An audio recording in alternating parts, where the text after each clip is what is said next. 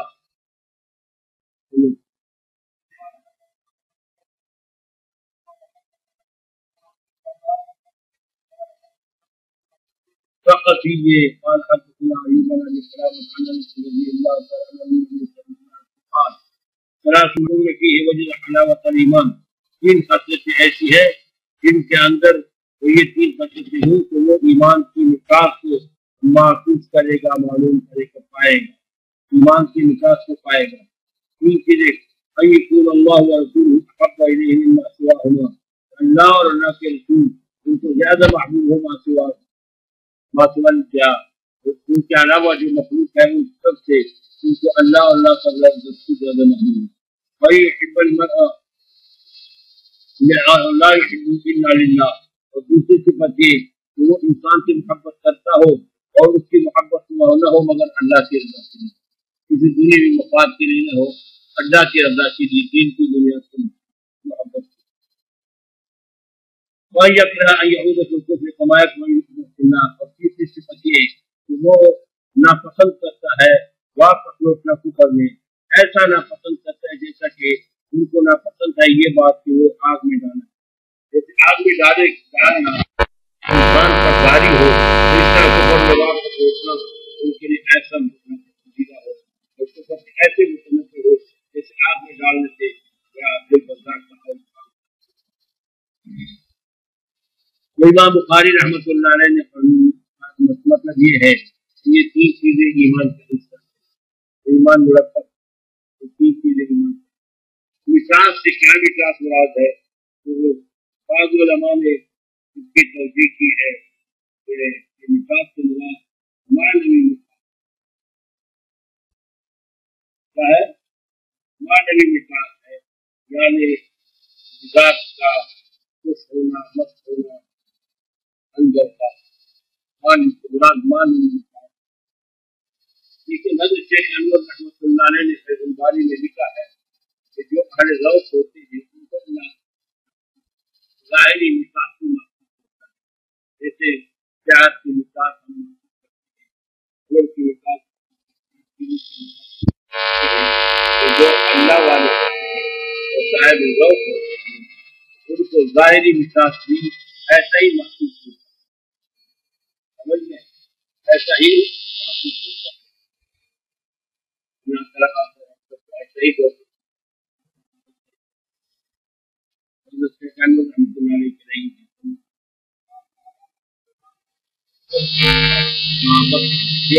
انکار کی محبت کی ایمان کا حصہ ہے، اور ایمان مرکب ہے، یہ دو لگا رہے ہیں ایمان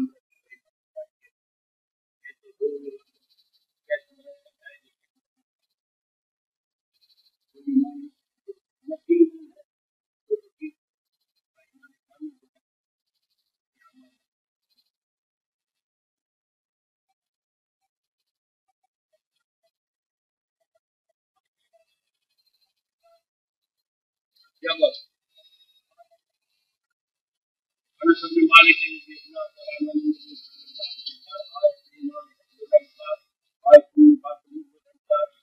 علامت ایمان انکار کی محبت ہے، اور جو نفاق کی نشانی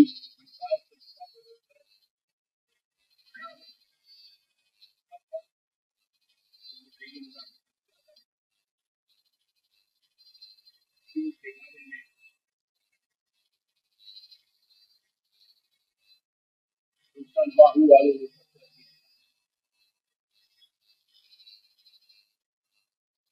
ان کے ساتھ آ جائے گی۔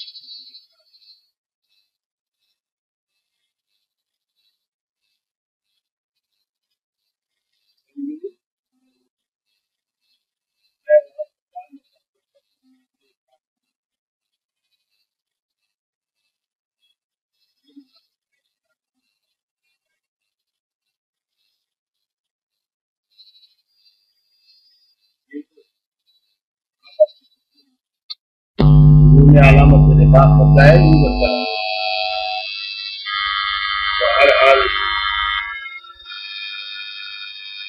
وہ بھی یہ پڑھ کر اختیار استعمال کرتے ورنہ ان کے اعلیٰ حضرت ہے وہ بھی مسلمان نے ایک مرتبہ ایسا ہوا میں لا علم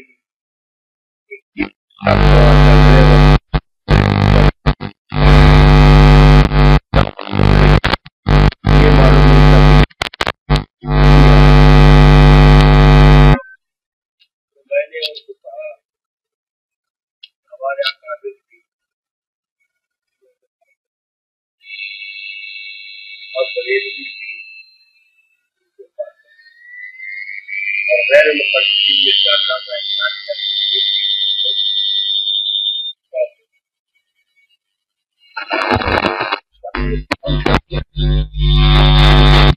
مگر یہ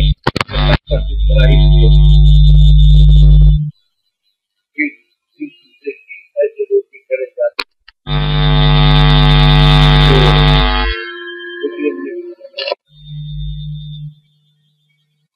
دونوں طرف سے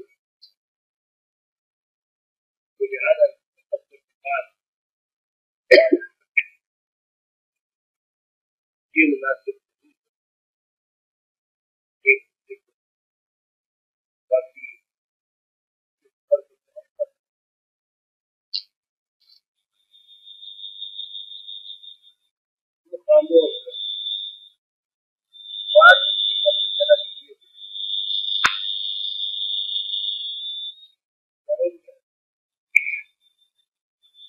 مسئلہ شروع کر دیا یہ جو لڑائی لڑتی ہے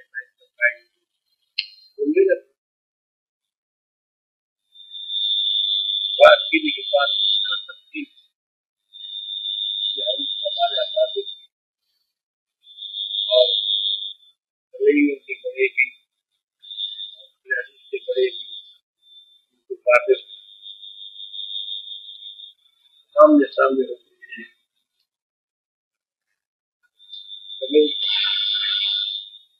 بجائے ان کی صحیح طرح سے ہم ان کو کافی کہتے ہیں مگر لڑنا مناسب اس پہ ایسے لوگ بھی کہتے ہیں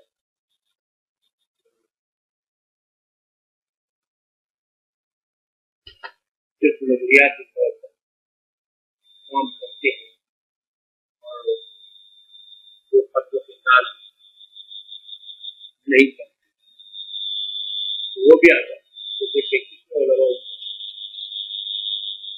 اس سے حسین حاصل ہوگا چمکدار رمضدار اس کو کرے جہاں تک میری معلومات بتا دوں سب نے یاد رکھنا ہی ہے کہ اگر حکومت کی طرف سے ہے تو ان لوگوں نے دلچسپی کی ہے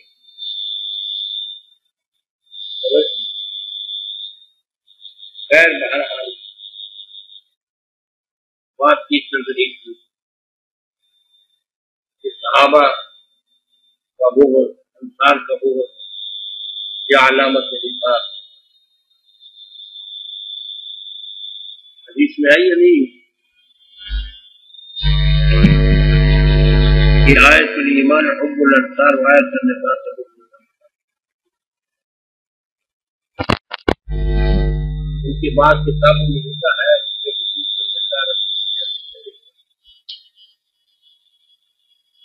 سارے صحابہ ریاض میں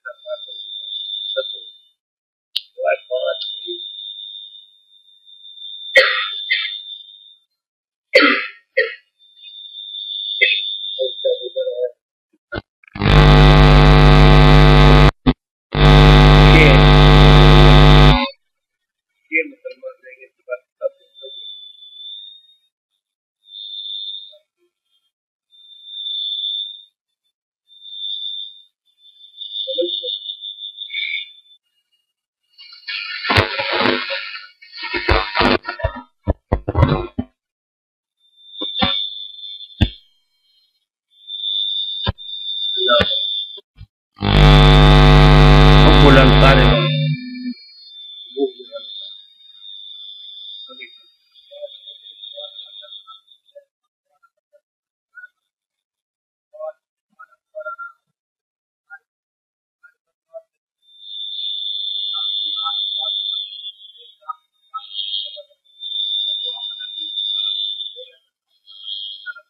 لیلۃ العقبہ تھی.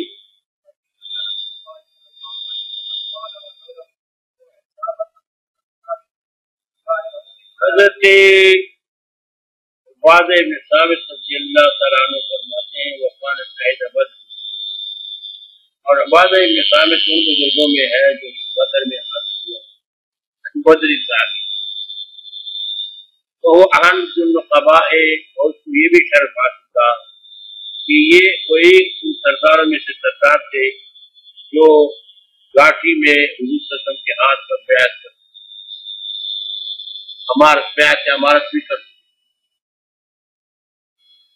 قال وحوله عصابة من اصحابه، ہم نے فرمایا کہ حضور کے ارد گرد ایک جماعت تھی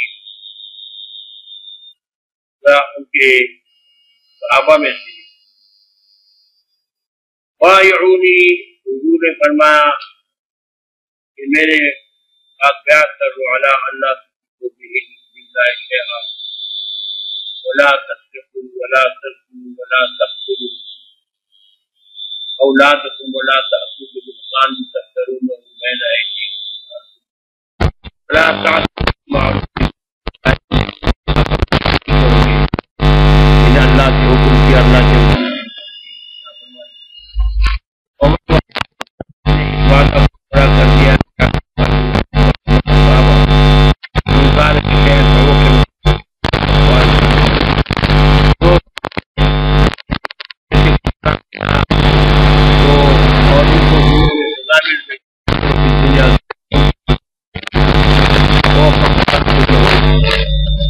بن جائے.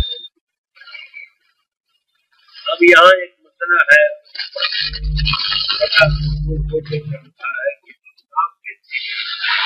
جو حضور کی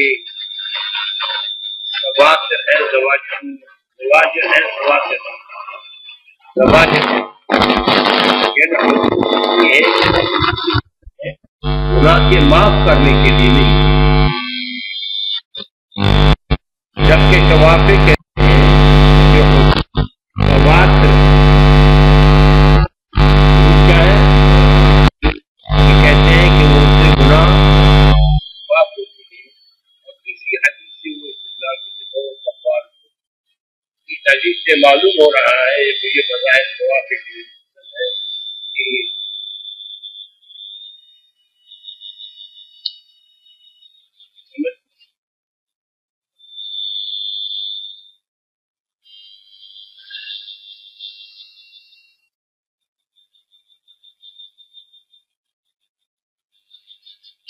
کہ اس سے گناہ معاف ہوتے.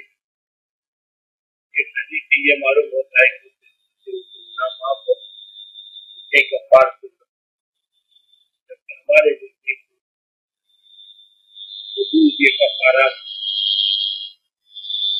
اس کے بارے میں حضرت شاہ رحمۃ اللہ علیہ نے وہ فرماتے ہیں کہ حقیقت میں اختلاف نہیں.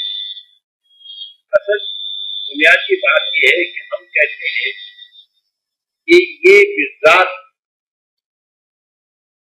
زواجر ہے اور طبعاً زواجر، اور وہ کہتے ہیں کہ بالذات زواجر ہے اور طبعاً زواجر.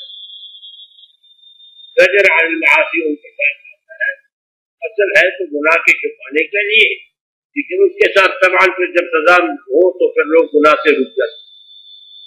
اور احناف کہتے ہیں کہ اصل تو یہ ہے گناہ کو گناہوں سے روکنے کے لیے، تو لوگ گناہ سے رک جائیں. زواجر ذاتاً زواجر ہے، اس کا اصلی مقصد زجر ہے، اور طبعاً زواجر بھی. حضرت فرماتے ہیں کہ روایات ایک دوسرے کے خلاف نہیں ہے، کیونکہ جو جن روایات میں آیا ہے کہ یہ زواجر ہے تو وہ بھی صحیح ہے، یعنی ذاتاً زواجر ہے.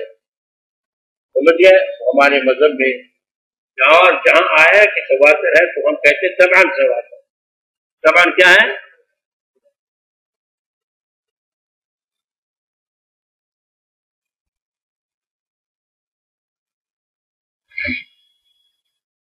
چلو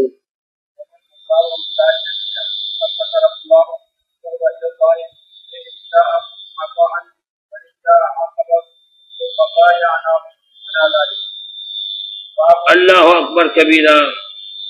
اس بیعت سے یہ بیعت کر چکے ہیں، یہ مدینہ منورہ میں کر چکے ہیں،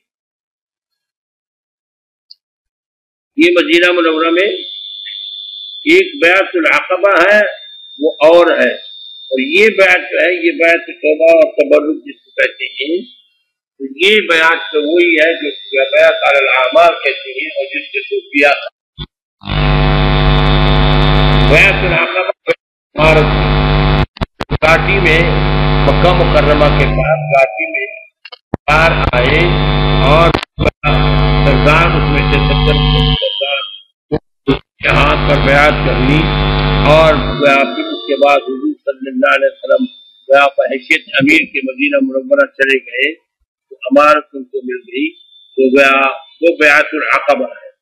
اور پھر اس کے بعد یہ جو بیعت لکھتے ہیں تو یہ بیعت توبہ، اور یہ بیعت توبہ یا بیعت الاعمال اس کو کہتے ہیں، کیا کہتے ہیں؟ بیعت علی الاعمال، سمجھ گئے؟ اللہ سمجھ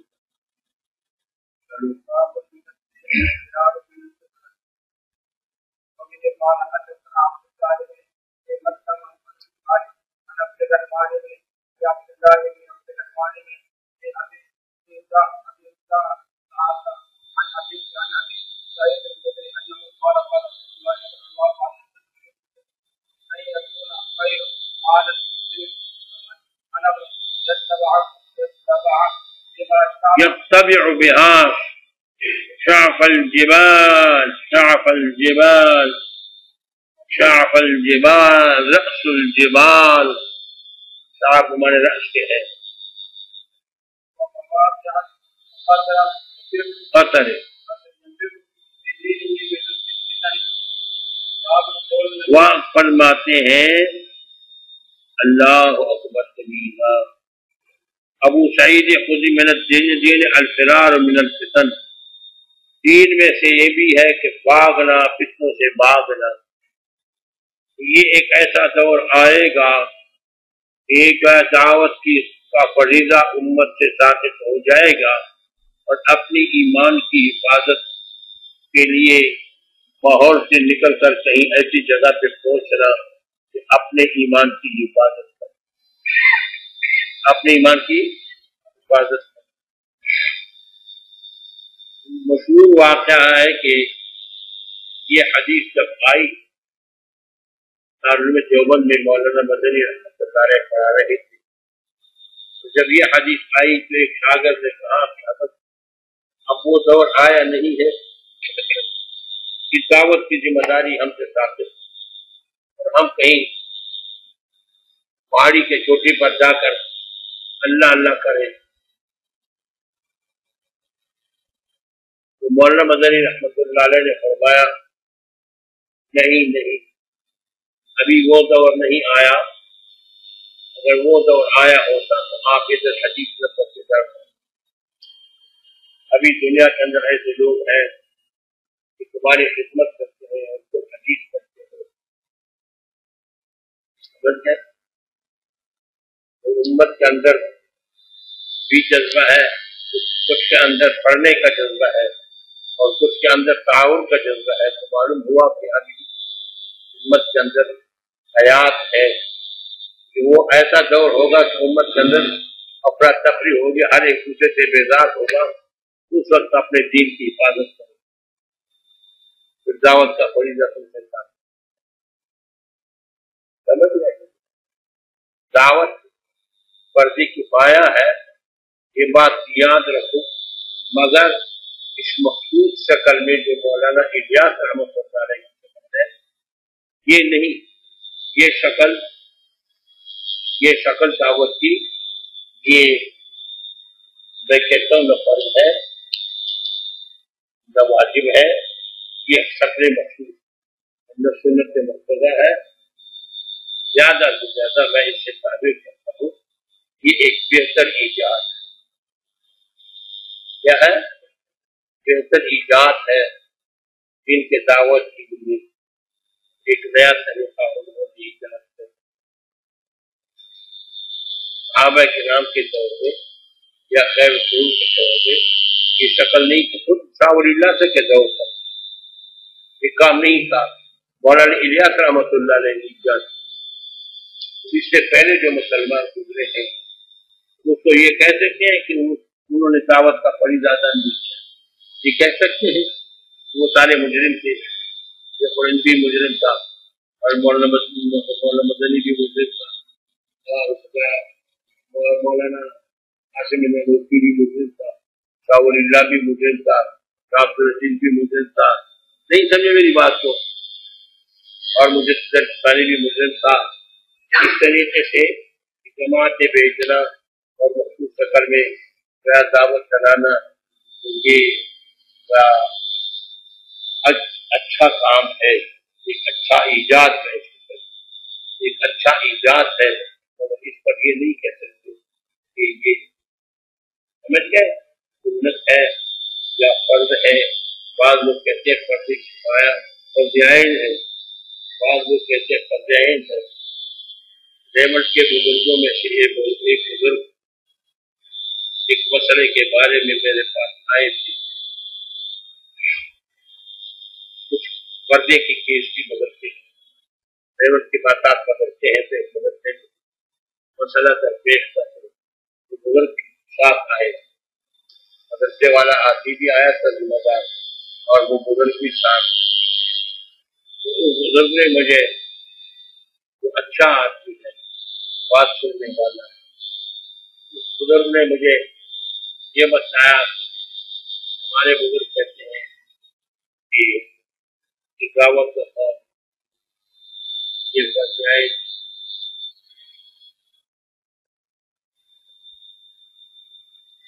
میں نے کہا فرض عین نہیں ہے کفایہ.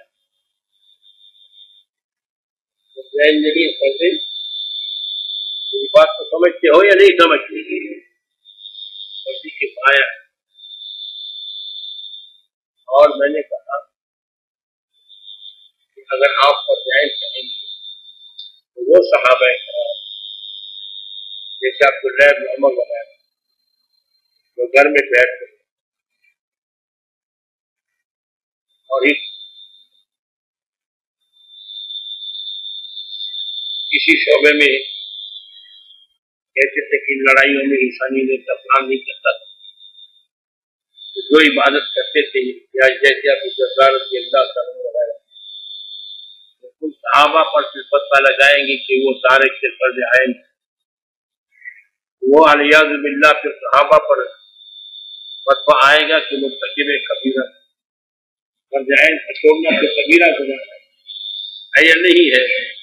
ان صحابہ پر فتویٰ آ جائے. اللہ ان کو جزائے خیر دے. انہوں نے فوراً تسلیم کر لی. یہ بات میں نے کہا کہ جو صحابہ نہیں نکلے تھے وہ صحابہ پھر بچے کے ساتھ آتے. لہٰذا فرض عین نہیں کہتے فرض کفایہ ہے. اور پھر یہ شکل مخصوص جو ہے یہ تو فرض کفایہ.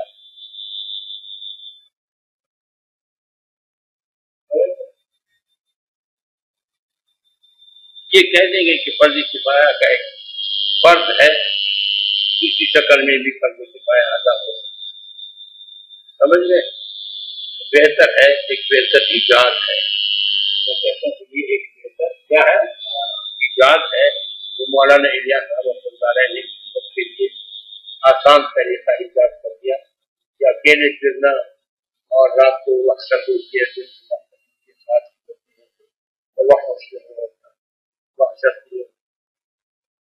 دعوت دینے میں پریشانی نہیں ہو.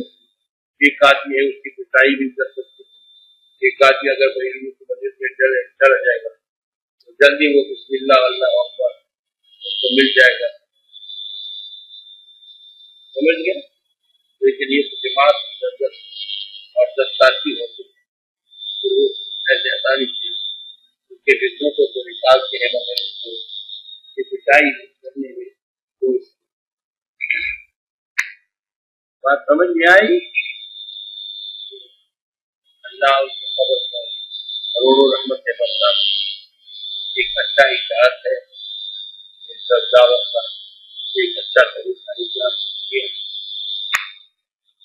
اس وقت حکومت کے مزاج کی کمزوری کے ساتھ سارے تنظیم کا مزاج کمزور ہوتا ہے اور وجاہت زیادہ نہیں کرتے، اس سلسلے میں وجاہت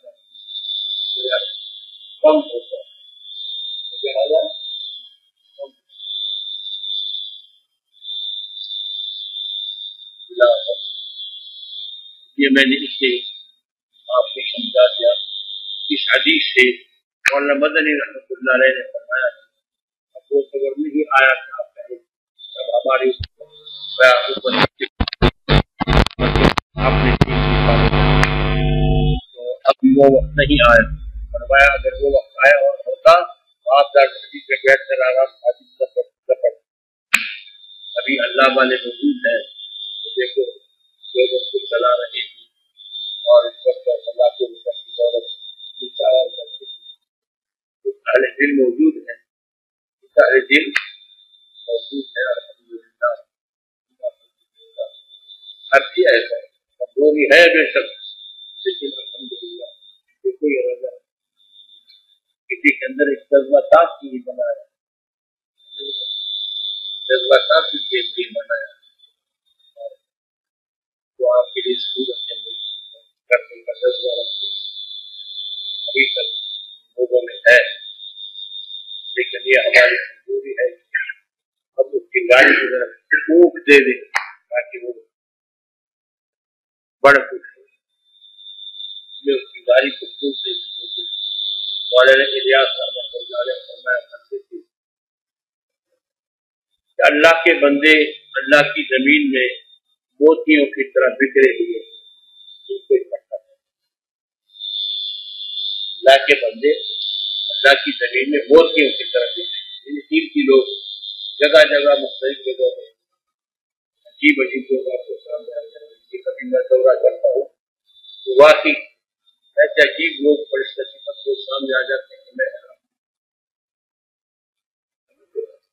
انہوں نے کہا موتیوں کی طرح بکھرے ہوئے کو اکٹھا کر، چلو یہ اس لیے بتایا۔ اس حدیث کا معنی یہ ہے کہ رسول اللہ نے فرمایا یوشک ایون کون خیر و معلوم مسلم ہے، یہ قریب ہے کہ ایسا دور آ جائے گا کہ ہوگا مسلمان کا بہترین مال غنم وہ بھیڑ بکریاں یتبع بہا وہ لے جاتا ہے اس کو شاخ الجبال پہاڑیوں کی چوٹیوں پر، مواقع الخطر اور باشمارشوں کے جگہ پر، یہ سر بدین ہی وہ اپنے دین کو اپنے ساتھ لے جائے گا، مدل کے سارے فتنوں سے بھاگے گا۔ اور تو کتنے ایسے آ جائیں گے کہ وہ کہیں گے کہ میں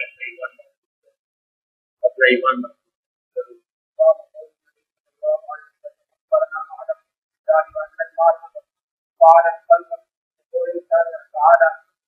باب قول النبی صلی اللہ علیہ وسلم انا اعلمکم باللہ وان المعرفة فعل القلب لقول اللہ عز وجل ولكن يؤاخذكم بما كسبت قلوبكم۔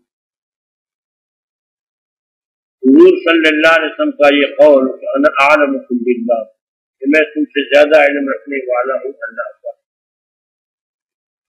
اور معرفت یہ دل کا عمل ہے، یہ دل کا فعل ہے، یہ قول اللہ عز وجل ولكن يؤاخذكم بما كسبت قلوبكم۔ تو دیکھو معرفت دل کا فعل کیا ہے؟ دل کا عمل ہے۔ جب دل کا عمل ہے تو گویا یہ بھی ایمان کا ایک حصہ ہے، یہ عمل ہے بما کسبت قلوب، کسب تو عمل کا ہوتا ہے۔ امام بخاری مسئلہ فرماتے ہیں کہ یہ فعل ہے مگر دل کا فعل ہے، عمل ہے مگر دل کا عمل ہے۔ تو جب دل کا عمل ہے تو یہ بھی معرفت الہیہ اللہ کی معرفت یہ ایمان کا حصہ ہے، اللہ کی معرفت ایمان کا حصہ ہے۔ تو معلوم ہوا کہ اعمال جو دل کے اعمال ہیں وہ بھی ایمان کا حصہ ہے، ظاہری اعمال تو ہے، دل کا عمل بھی ایمان کا۔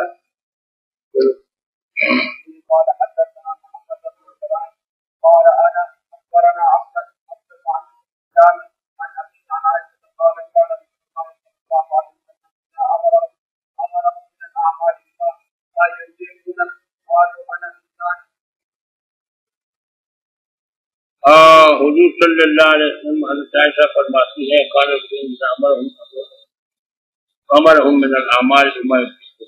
حضور صلی اللہ علیہ وسلم جب حکم دیتے تھے تو حکم دیتے تھے مسلمانوں کو ایسے اعمال کا بما يحب کہ مسلمانوں کی طاقت رکھتے، ایسے اعمال کا حکم دیتے تھے جو ان کی طاقت سے باہر نہ ہو. قالوا صحابہ نے فرمایا انا لسنا کہیاتک یا رسول اللہ، ہم تو آپ کی طرح نہیں ہے یا رسول اللہ، ہمیں تو کچھ زیادہ اعمال بتایا کرو. آپ تو اللہ نے دنیا میں مغفرت کا اعلان دیا ہے، لہذا آپ اگر کم عمل کرتے ہیں تو کوئی پرواہ نہیں، ہم اگر ہمیں زیادہ اعمال بتاؤ اس سے ہم زیادہ روزے رکھیں زیادہ.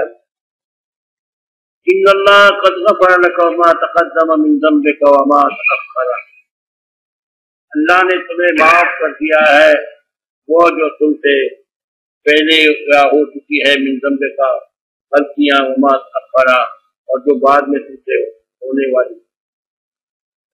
فیغضب، حضور اس پر غصہ ہو جاتے کہ تم زیادتی کا مطالبہ کیوں کرتے ہو اعمال میں، جو اعمال میں کرتا ہوں تم مجھ سے آگے بڑھنا چاہتے ہو، تم مجھ سے زیادہ عمل کر سکتے ہو. حضور ناراض ہو جائے، غصہ ہو جاتے، حتی یعرف الغضب فی وجہ، یہاں تک کہ معلوم ہو جاتا تھا غصہ ان کے چہرے میں. ثم یقول، پھر حضور فرماتے ان اتقاکم وعالمکم باللہ انا، بے شک میں سب سے خدا سے ڈرنے والا اور متقی اور سب سے خدا کو جاننے والا انا میں ہوں. میرے پاس علم بھی آپ سے زیادہ ہے اور تقویٰ بھی آپ سے زیادہ ہے، پھر آپ جو عمل میں کرتا ہوں اس سے زیادہ کا مطالبہ آپ کا کرنا یہ درست نہیں ہے. تم مجھ سے زیادہ آگے بڑھنا چاہتے ہو اعمال میں، تم مجھ سے آگے نہیں بڑھ سکتے، سمجھ گئے؟ کہ میں اتقی بھی ہوں اور عالم بھی ہوں لہذا. اور یہ مقصد یہ تھا حضور صلی اللہ علیہ وسلم کا کہ میں اعمال زیادہ بتا دوں گا پھر تم سے نہیں ہو سکے گا.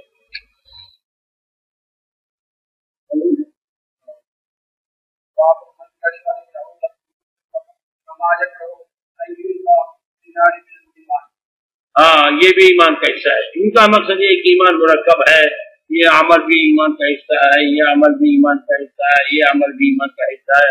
انٹیو مان لو ایمان مرکب، سمجھ گئے؟ مان لو کہ ایمان انٹیو تو مان لو. ہم کہتے ہیں ہم نے مان لیا ہے کہ ایمان مرکب ہے مگر ایمان کامل.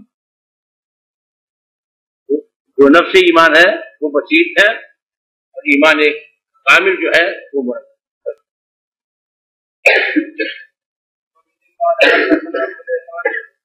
سلیمان بن حرب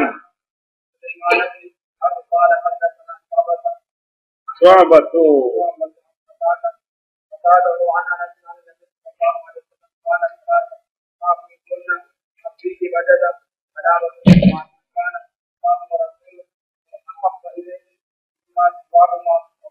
یہ حدیث ہوئی ہے سند تبدیل کی. ومن احب عبد اللہ يحبه الا للہ ومن يكره ان يعود في الكفر بعد اذا انقذه الله كما يكره ان يلقى في النار. چلو اہل ایمان فی الاعمال، اہل ایمان کا اعمال میں ایک دوسرے سے بڑھ جانا. تو فرماتے ہیں جب اعمال میں ایک دوسرے سے بڑھ گئے اہل ایمان تو اس کا مقصد یہ ہے کہ ایمان میں بھی فرق ہوگا، ایک کا ایمان زیادہ ہوگا دوسرے کا ایمان کم ہوگا. تو یہ الایمان یزید و ینقص، سمجھ گئے؟ چلو تفصیل ساری گزر چکی ہے. عن عمرو بن يحيى المازني عن ابي سعيد الخدري رضي الله تعالى عنه النبي صلى الله عليه وسلم قال يدخل اهل الجنه الجنه، جنت والے جنت میں چلے جائیں گے، واہل النار النار، جہنمی جہنم میں چلے جائیں گے. ثم يقول الله، پھر اللہ فرمائے گا اخرجوا من كان في قلبه مثقال حبة من خردل من ایمان، کہ نکال دو جہنم سے وہ لوگ جس کے دل میں بقدر ایک دانہ رے کے دانے کے برابر ایمان ہو، جس کے دل میں ایک رے کے دانہ کے برابر ایمان ہو. اس کو نکال دو، اس کو نکال دو، اس کو نکال دو. امام بخاری ذرا سن لو، اب یہ حدیث ہمارے لیے گواہ ہے یا نہیں ہے؟ یہ قلب ہی معلوم ہوا کہ اصل ایمان دل میں ہوتا ہے، سمجھ گئے؟ ہاں، اقرار باللسان آج دنیا میں شرط ہے، اگر شطر نہیں ہے یہ قلب ہی مثقال حبۃ من خردل، رے کے برابر اس کے دل میں ایمان ہو تو اس کو نکال دو، وَيُخْرَجُونَ مِنْهَا قَدْ اسْوَدُّوا، وہ نکالے جائیں گے جہنم سے ایسے حال میں کہ وہ کالے ہوں گے، وَيُلْقَوْنَ فِي نَهْرِ الْحَيَاةِ اب الحیات راوی کا شک ہے، یہ ڈالے جائیں گے ایک نہر کے اندر جس کو حیا نہر الحیا کہیں گے یا نہر الحیات کہیں گے، شک کا مالک امام مالک کا اس میں شک ہے، وَيُنْبَتُونَ كَمَا تَنْبُتُ الْحِبَّةُ فِي جَانِبِ السَّيْلِ، یہ ایسے اگ جائیں گے جیسے کہ دانہ اگ جاتا ہے فی جانب السیل، سیل کے کنارے میں، سیلاب جب آ جاتا ہے تو کنارے میں جو دانے گرا دیتے ہیں وہ پیدا ہو جاتے ہیں۔ أَلَمْ تَرَ أَنَّهَا تخرج صفراء ملتویہ، کیا آپ دیکھتے نہیں کہ وہ دانہ نکل جاتا ہے صفراء زرد رنگ کا ملتویہ اور ایسے مڑا ہوا ہوتا ہے۔ قال وہیب فرماتے ہیں حدثنا عامر، کیا الحیات عمر نے یہ روایت کی ہے بجائے حیا کے حیات، وقال خردل من خیر، اور خردل من ایمان کی جگہ فرمایا خردل من خیر، ایک دانے رے کے دانے کے برابر اس کے دل میں خیر ہو، سمجھتے؟ خیر سے بھی مراد ایمان مراد، کیا مراد ہے؟ ایمان مراد ہے، تو غیر فرماتے ہیں کہ ان کو نکالا جائے گا۔ بہرحال امام بخاری کا مطلب یہ ہے کہ ایمان کم و بیش ہے، ان کا اپنا مطلب پورا ہو رہا ہے، ان کا مطلب یہ ہے کہ میں دیکھو تھوڑا سا ایمان، معلوم ہوتا ہے کہ تھوڑا بھی ہوتا ہے اور زیادہ بھی ہوتا ہے، مثقال حبۃ من خردل، تو مکرے کے برابر کی ایمان ہو تو معلوم تھا کہ گویا ایمان کم بھی ہوتا ہے اور زیادہ بھی ہوتا ہے۔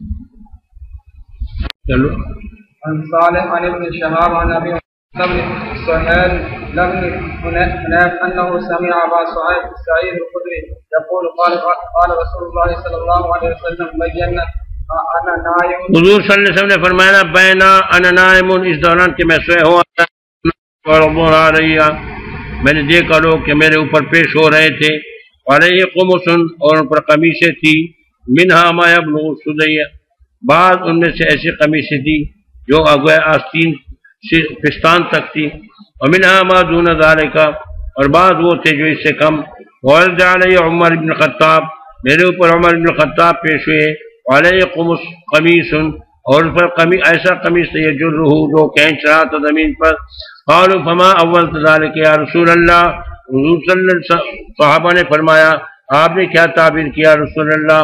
قال الدین، یہ قمیص دین کا، حضرت عمر کا دین سب سے کامل تھا، وہ زمین پر کھینچ رہا تھا۔ تو امام بخاری کا مطلب یہ ہے کہ کچھ کا ایمان کم دین کم، وہ تو امام بخاری میں نے بتایا کہ ان کا ہاں دین، ایمان، اسلام، خدا، تقا، یہ سب ایک ہے، یاد ہے یہ بات میں نے پہلے باب کے اندر بتایا تھا۔ تو وہ فرماتے ہیں کہ دیکھو معلوم ہوا کہ کسی کا دین کم کسی کا زیادہ، تو اس سے معلوم ہوا کہ کسی کا ایمان کم کسی کا زیادہ، وہ دین اور ایمان وہ سب ایک سمجھتے امام بخاری رحمۃ اللہ۔ چلو باب الحياء من الايمان، وبه قال حدثنا عبد الله بن يوسف قال اخبرنا مالك بن انس عن ابن شهاب عن سالم بن عبد الله عن ابيه ان رسول الله صلى الله عليه وسلم مر على رجل من الانصار وهو يعرف اخاه في الحياء، فقال رسول الله صلى الله عليه وسلم دعه فان الحياء من الايمان، حیاء من ایمان، ان نسب دیتا ہے۔ حضرت عبداللہ بن عمر رضی اللہ تعالیٰ فرماتے ہیں ان رسول اللہ صلی اللہ علیہ وسلم مر علی رجل، کہ حضور صلی اللہ علیہ وسلم گزرنے لگے ایک شخص پر انصار میں سے ہو یعظ اخاہ وہ نصیحت کر رہا تھا اپنے بھائی کو فی الحیا کے بارے میں، تم اتنا شرم کرتے ہو، شرم نہیں کرنا چاہیے، سمجھ گئے؟ تو یہ ہونا چاہیے، وہ ہونا چاہیے۔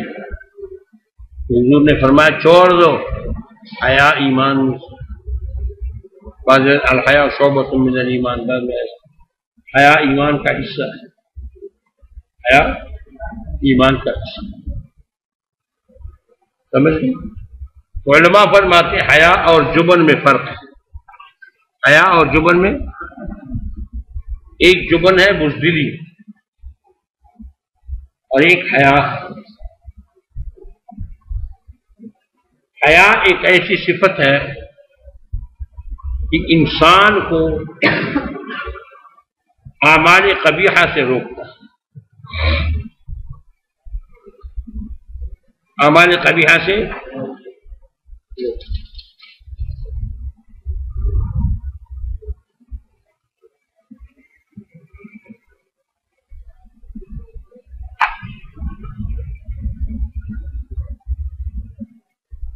اور جبن اس کو کہتے ہیں کہ اس میں جرأت نہیں ہوتی،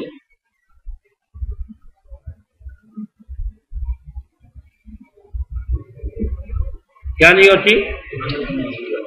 حیا میں والے میں جرأت ہوتی ہے، لیکن دین کی بنیاد پر یا عقل کی بنیاد پر ان کے اندر ایسی کیفیت ہوتی ہے کہ اس کی وجہ سے وہ اعمال قبیحہ سے وہ رکتا ہے، اور کہتے ہیں کہ یہ لوگ کیا کہیں، لوگوں سے ان کو ہے۔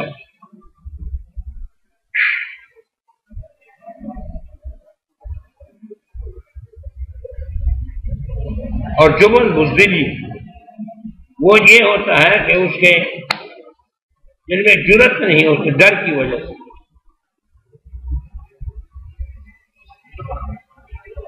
حضرت عثمان رضی اللہ تعالیٰ کتنے حیانات تھے۔ ابو بکر آئے، حضور صلی اللہ علیہ وسلم نے تقریباً اوپر تک ازار، ابو بکر آئے، صدیق اکبر آئے، حضور کا ازار اسی طرح تھا، عمر آئے تو اسی طرح، حضرت عثمان آئے تو حضور نے ازار کو نیچے کر دیا۔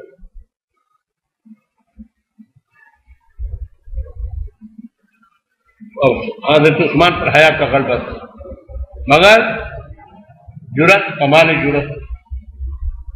مکہ میں جب بیجا کھیلا تو قریش کہاں لے آؤ، وہ حضرت عثمان گئے تھے، یاد ہے؟ صلح حدیبیہ کے موقع پر جو اطلاع آئی کہ حضرت عثمان کو قتل کیا گیا، پروپیگنڈا ہو گیا، حضور نے بیعت رضوان جس کو کہتے ہیں بیعت تحت الشرع، درخت کے نیچے صحابہ کرام سے بیعت لے لی، تو جرأت میں اس میں کمی نہیں تھی، لیکن حیا اس پر غالب تھا۔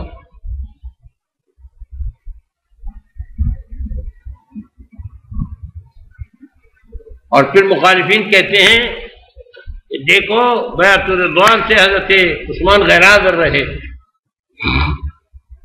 یہ شرف ان کو نہیں ملا۔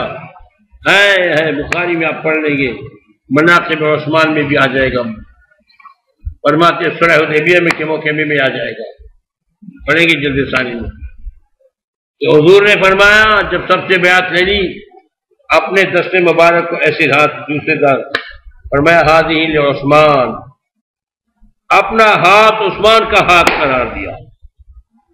کتنا شرف ہے، میں تو کہتا ہوں ایسی بیعت کسی کو نہیں کی، اپنے دست مبارک کو دوسرے دست مبارک فرمایا ہادی لعثمان، یہ بیعت عثمان کی لیے، عثمان موجود نہیں اور وہ اپنا ہاتھ دست مبارک دوسرے ہاتھ پر رکھتے کہتے ہیں ہادی لعثمان، یہ بیعت عثمان کی لیے، اپنا ہاتھ عثمان کا ہاتھ قرار دیا۔ میں تو کہتا ہوں سب سے اعلیٰ بیعت ان کو نصیب ہوئی یا نہیں ہوئی۔ بہرحال میں یہ بتانا چاہتا تھا کہ یہ دو چیزیں جدا جدا ہیں، یہ دو چیزیں جدا جدا باب فإن تابوا وأقاموا الصلاة تو جبن ہوتے ضعف فی القلب، ضعف